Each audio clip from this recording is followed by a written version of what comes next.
Le plan comptable général est plus qu'une simple liste de comptes. Il constitue aujourd'hui un texte de loi qui normalise la comptabilité de toutes les entreprises françaises. Ce document donne une classification et une terminologie des comptes ainsi que leurs règles de fonctionnement. La dernière grande réforme du PCG date de 1999. Sans votre plan comptable, vous ne pourrez pas apprendre la comptabilité sereinement cette année en première année de GEA.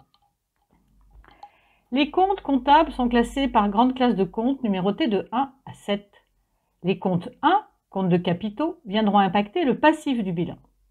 Les comptes 2, comptes d'immobilisation, et les comptes 3, comptes de stock, viendront impacter l'actif du bilan.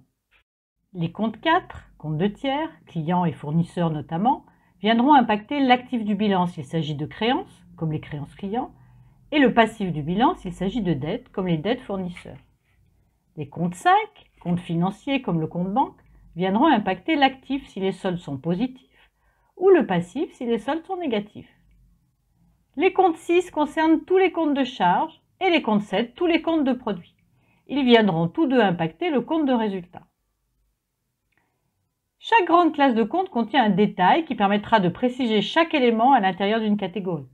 Par exemple, à l'intérieur de la catégorie 3 stock, il y a le compte 31 qui nomme le stock de matières premières.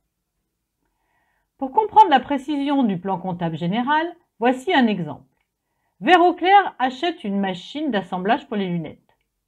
Le réservoir machine constitue une immobilisation puisque son utilisation sera répartie sur plusieurs années. Le numéro comptable démarrera par le numéro 2. Ensuite, cette machine est une immobilisation corporelle. On peut la toucher. Le numéro sera donc 21. Enfin, la machine permet de réaliser une production industrielle. Nous irons donc choisir le compte 215 pour les machines et outillages industriels. Le compte 215 entre à l'actif du bilan dans l'actif immobilisé.